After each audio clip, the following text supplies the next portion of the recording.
창세기 34장 말씀을 통해서 말씀을 깨닫는 지혜와 응답받는 기도의 은총이 우리가 넘치게 될 줄로 믿습니다. 오늘 창세기 34장은 야곱의 가정에 닥친 아주 불행하고 끔찍한 사건을 다루고 있습니다. 1절입니다. 레아가 야곱에게 낳은 딸 디나가 그 땅의 딸들을 보러 나갔더니, 자, 이 디나는 레아가 낳은 오직 한 명밖에 없는 딸입니다. 야곱의 12아들을 우리가 배웠는데, 그리고 나서 디나가 태어나요. 디나의 나이는 약 요셉과 비슷한 정도입니다. 그러니까 13명의 아들, 딸이 있었던 거죠. 12남 1녀인데 그 외동딸이 오직 한 명밖에 없는 딸이 디나예요. 근데 그 디나가 그 땅의 딸들을 보러 나갔다. 그 딸들은 세겜, 그 세겜이란 땅인데, 그 세겜의 사람들, 가나안 사람들이 굉장히 화려하게 하고 다녔다고 그래요.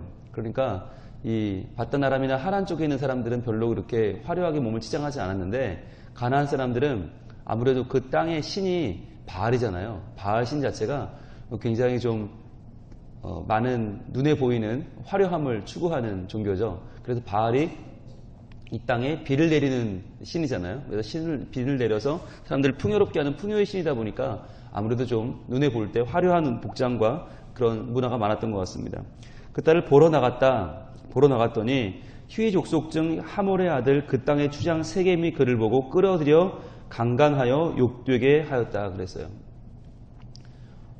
이 하나의 잘못이라고 본인은 생각했겠지만 이것이 얼마나 큰 화를 가져올지는 본인이 몰랐겠죠. 여러분, 성경에서, 그리고 현재도 마찬가지지만 성폭행이라고 하는 것이 얼마나 큰 죄인가. 여러분, 다른 폭행은 뭐 때려서 팔이 하나 부러지고 다리가 하나 부러져도요, 붓고 나면 괜찮아지잖아요. 그런데 성폭행이라고 하는 것은 내면을 상처를 입히는 거기 때문에 그 사람 자체를 죽이는 것이거든요. 그러니까 성경은, 그리고 사회에서는 성폭행을 살인과 같은 것으로 지금 다루고 있습니다.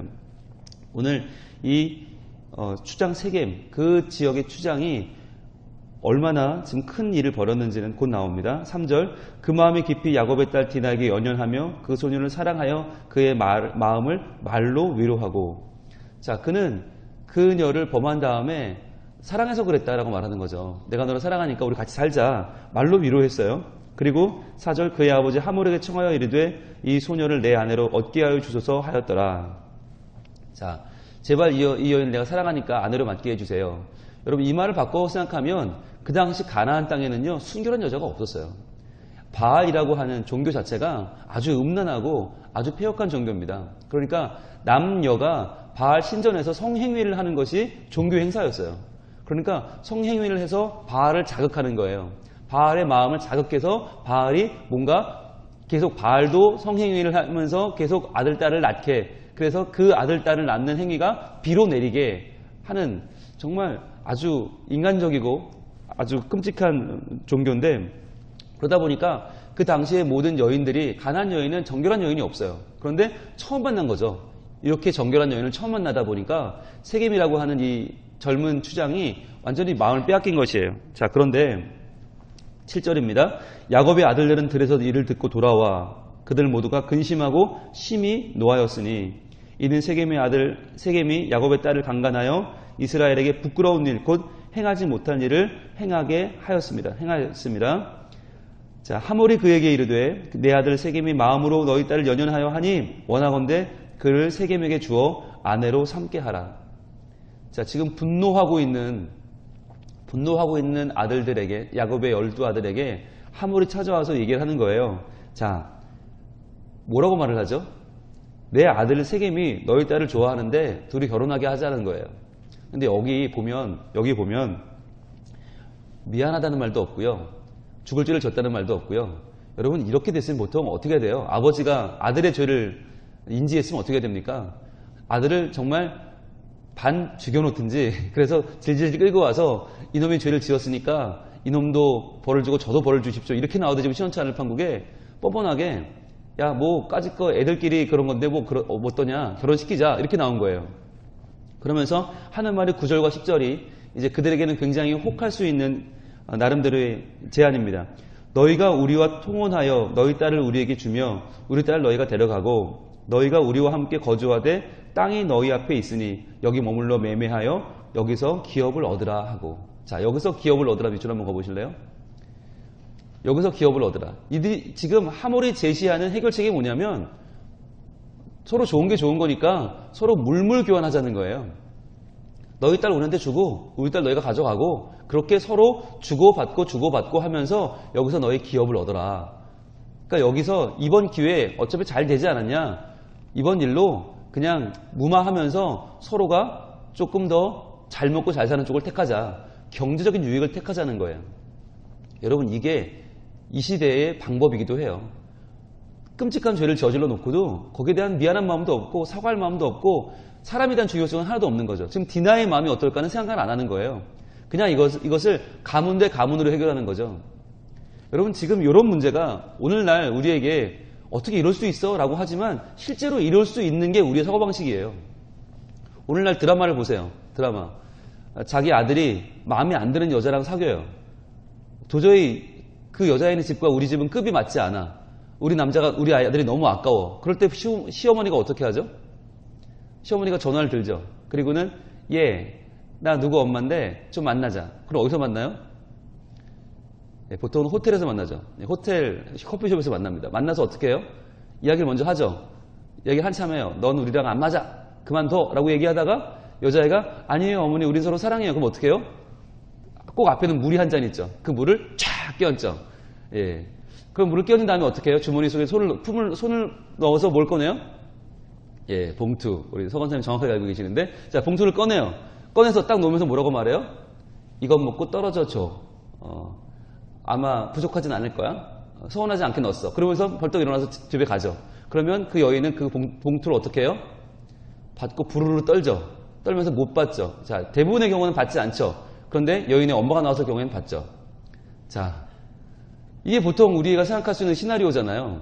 그런데 이 시나리오 자체가 얼마나 악합니까? 여러분, 남녀 간에 젊은 남녀가 서로 사랑하는데 그 문제를 그 엄마가 나서서 돈으로 해결한다? 이거 굉장히 이거 말도 안 되는 거 아닙니까? 그런데 이게 우리 머릿속에 들어있어요. 이미. 왜요? 이걸 반복해서 우리가 학습한 거예요. 학습이 별다른 게 아니에요. 계속 보면 학습인데 TV에서 맨날 그런 걸 보여주니까 우리 마음속에 이 문제를 가지고 기도하거나 이 문제를 가지고 아들과 진지하게 대화하려는 마음은 없고 무조건 엄마가 전화해서 내일 나와. 커피숍으로 나와서 돈 주고 해결. 이게 지금 우리에게 너무나 익숙해버린 거예요. 그러니까 성경 본문에 나오는 어차피 애들이 서로 좋아 그런 건데 그냥 결혼시키고 우리 서로 좋게 합시다라고 하는 이 사람들과 우리가 다르지 않다는 거예요. 자, 그런데 그렇게 좋게 할 수가 없죠, 야곱은. 그 아들들은 특히 그럴 수가 없죠. 여러분, 이 당시에 중동의 사고방식은 말씀드렸지만 명예의 살인까지 있습니다. 그러니까 명예가 실추되면 참을 수가 없어요. 그런데 이 명예가 차라리 아내의 명예면 괜찮아요. 아내의 명예면 이혼하면 그만이니까 문제가 없지만 이게 누이의 명예란 말이죠. 누이는 이혼할 수도 없어요. 평생 같이 가야 되는데 그 누이가 더럽혀졌다? 오빠들은 참을 수가 없는 거예요. 분노하는 거예요. 분노하면서 작전을 짭니다. 그 작전을 어떻게 합니까? 14절 야곱의 아들들이 그들에게 말하되 우리는 그리하지 못하겠노라. 우리 그렇게 우리 할 수 없다. 딱 얘기하죠. 그러면서 얘기가 속여서 말을 하는데 할례 받지 아니한 사람에게 우리 누이를 줄 수가 없노니 이는 우리의 수치가 됨이니라. 그런즉 너희가 이같이 하면 너희에게 허락하리라. 만일 너희 중 남자가 다 할례를 받고 우리 같이 되면 우리 딸 너희에게 주며 너희 딸을 우리가 데려오며 너희와 함께 거주하여 한 민족이 되려니와 너희가 만일 우리 말을 듣지 아니하고 할례를 받지 아니하면 우리는 곧 우리 딸을 데리고 가리라. 하나의 방법을 제시하죠. 그건 바로 우리는 할례 받은 백성, 너희는 할례 받지 않은 백성이니까 통혼할 수 없다는 거였어요. 그러니까 너희 모든 남자가 다 할례를 받으면 우리가 생각해 보겠다 하는 거였죠. 자, 그런데 이 말을 들은 추장 세겜과 그 아버지 하몰은 그것까지 거 못할 게 뭐야 라고 생각합니다. 여러분, 할례라고 하는 것이 종교적인 행사거든요. 종교적인 것으로 우리 몸을 깎아서 우리 몸을 잘라서 하나님께 우리의 마음에 어떤 표시를 드리는 것이 할례인데 그들은 이 종교적인 문제가 아무런 문제가 안 되는 거예요. 지금 이 사실을 덮을 수만 있다면, 그리고 이걸 통해서 우리가 유익을 얻을 수 있다면 괜찮은 거예요. 하물과 세겜이 가서 그 세겜 모든 지역 사람들이 이야기를 합니다. 23절입니다. 자, 까짓거 할례 하자는 거예요. 그러면 그들의 가축과 재산과 그들의 모든 짐승이 우리의 소유가 되지 않겠느냐. 다만 그들의 말대로 하자. 그러면 그들이 우리와 함께 거주하리라. 자, 밑줄 한번 가보실래요? 그들의 가축과 재산과 그들의 모든 짐승이 우리 소유가 되지 않겠느냐. 이 본성이 드러나는 거죠. 이 가나안 사람들의 악함이 드러나죠. 그래, 까짓 거 뭐 할래? 그게 뭐 대수냐? 해줘. 그러면 그들의 모든 것 다 우리 소유 될 거다. 자, 서로가 지금 비밀리에 작전을 짜는 거죠. 눈앞에 볼 때는 굉장히 화친을 맺는 것 같고 평화로운 것 같이 보이지만 그 뒤는 서로 악한 계획을 짜고 있는 거죠. 그럴 때 이제 24절 성문으로 출입하는 모든 자가 하물과 그의 아들 세겜 말을 듣고 성문으로 출입하는 그 모든 남자가 할례를 받으니라. 자, 다 할례를 받았어요. 그랬더니 25절 제3일에 아직 그들이 아파할 때에, 자, 남자 성기의 포피를 베었으니까 다들 너무 아팠겠죠. 그때 야곱의 두 아들 디나의 오라버니 시므온과 레위가 각기 칼을 가지고 가서 몰래 그 성읍을 기습하여 그 모든 남자를 죽이고 칼로 하물과 그의 아들 세겜을 죽이고 디나를 세겜의 집에서 데려오고. 자, 먼저 누가 나섰냐면 시므온과 레위가 나섰어요. 왜 나섰죠? 시므온과 레위는 친오빠예요. 그죠? 레아가 낳은 6명의 아들 가운데 첫째 르우벤은 우유부단합니다. 그러니까 나설 수가 없어요. 둘째 시므온과 셋째 레위가 나서서 이 모든 일을 주도한 거죠. 그래서 하몰, 세겜 부자를 다 죽여버리고 그 추장을 죽이고 디나를 데려오고 27절 그랬더니 나머지 아들들이 합세를 합니다. 야곱의 여러 아들이 그 시체 있는 성읍으로 가서 노력하였으니 이는 그들이 그들의 누이를 더럽힌 까닭이라. 그들이 양과 소와 나귀와 그 성읍에 있는 것과 들에 있는 모든 것과 그들의 모든 재물을 빼앗으며 그들의 자녀와 그들의 아내를 사로잡고 집 속의 물건을 다 노력한지라 그랬어요. 자, 그들은 한 여자를 짓밟았지만 이쪽 형제들은 어떻게 했어요? 그 남자들을 일단 다 죽이고 모든 물건을 다 빼앗고 여인과 아이들을 포로로 잡아왔어요. 자, 이게 인간의 포악함이죠. 여러분, 왜 이 당시의 법이 눈은 눈으로 이는 이로가 왜 있었는지 아세요? 눈은 눈으로 이는 이로. 우리가 보면 이게 끔찍한 법 같지만 이게 이 당시에는 가장 합리적인 법인 거예요. 그러니까 눈을 맞았으면 눈만 하나 주면 되는 거예요.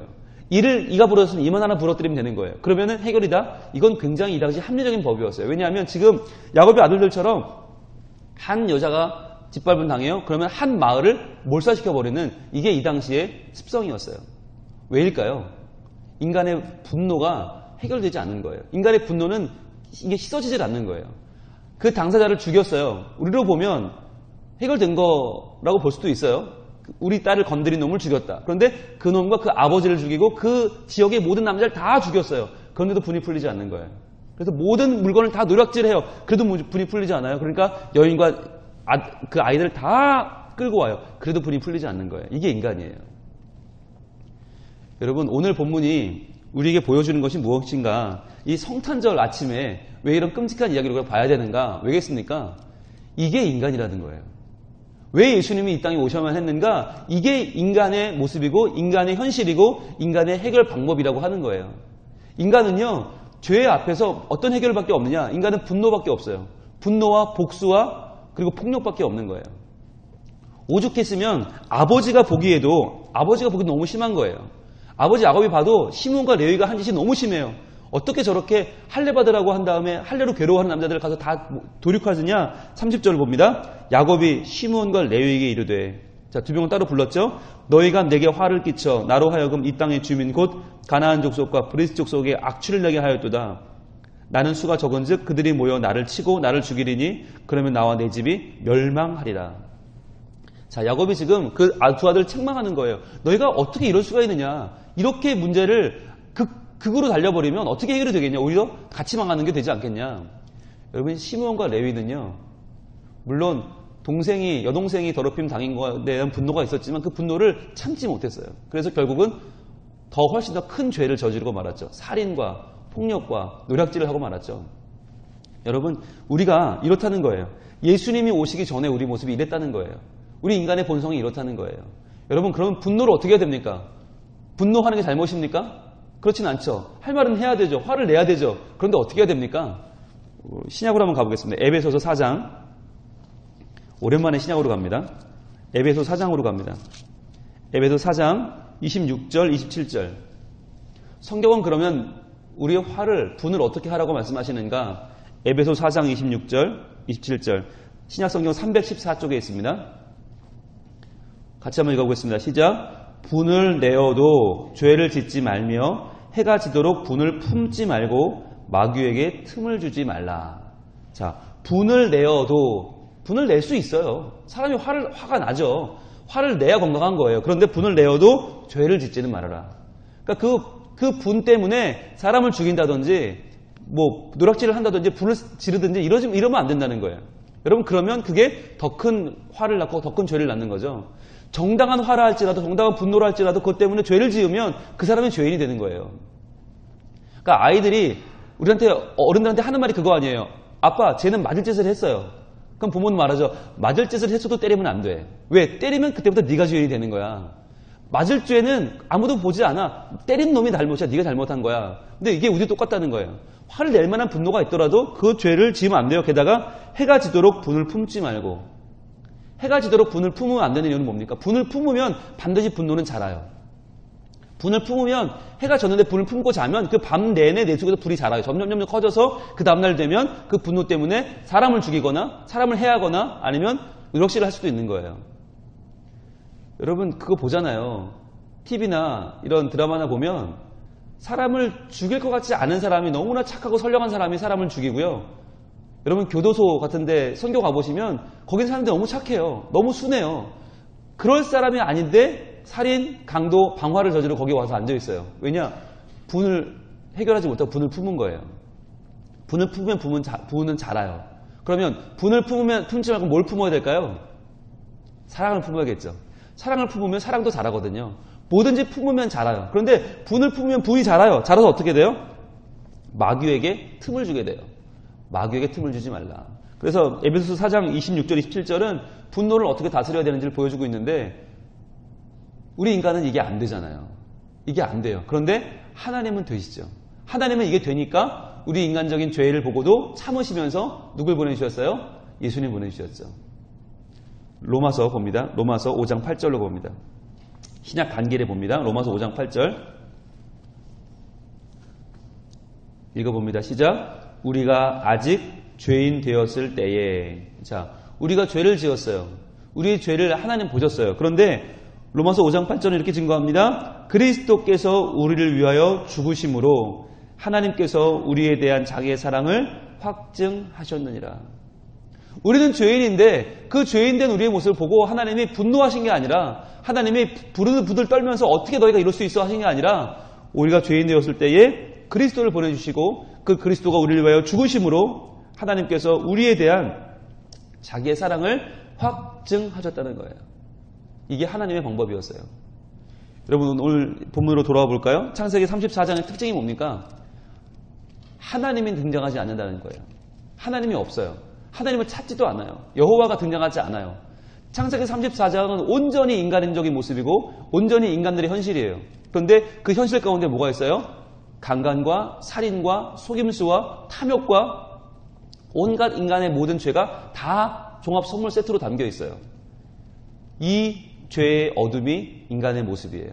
그런데 이 어둠 가운데 비춰오는 한 줄기 새벽빛이 뭐냐? 그것이 바로 아기 예수님이죠. 만약 예수님이 태어나지 않았다면 인간은 여전히 이렇게 살았을 거예요. 여전히 죄를 짓고 서로 빼앗고 죽이고 분노를 품고 마귀에게 틈을 줬을 거예요. 그런데 그 모든 인간의 역사를 이제 종결 지으면서 새로운 시대가 열리죠. 그것이 바로 예수님의 탄생입니다. 오늘 성탄절은 우리에게 돌아보게 합니다.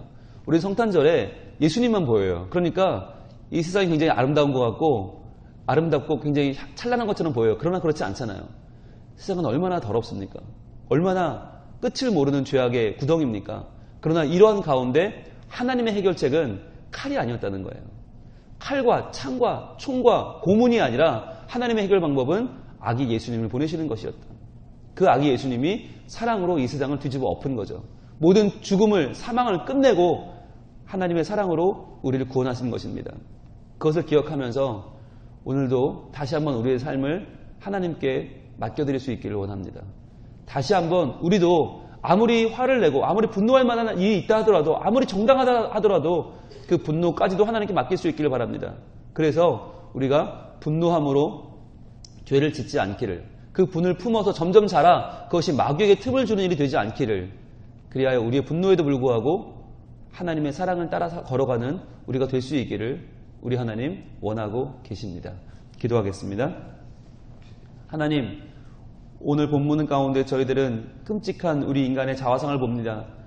서로 빼앗고 죽이고 자기 욕심만을 채우는 속이고 속고 끝장을 보며 달리는 이 분노가 우리의 모습 아닙니까? 주님, 우리의 연약한 모습을 용서하여 주시고 우리에게 예수님 보내주셔서 그 예수님의 희생과 사랑으로 도리어 우리의 모난 부분을 깎으시고 우리의 죄악을 씻으시는 주님을 찬양합니다. 주님이 아니었다면 우리는 이렇게 살다가 죽을 수밖에 없는 유한한 인생이요 죄인인데 우리를 사랑하셔서 예수님 보내주시고 그분의 희생과 죽으심으로 우리를 사랑하심을 확증하여 주신 하나님을 찬양합니다.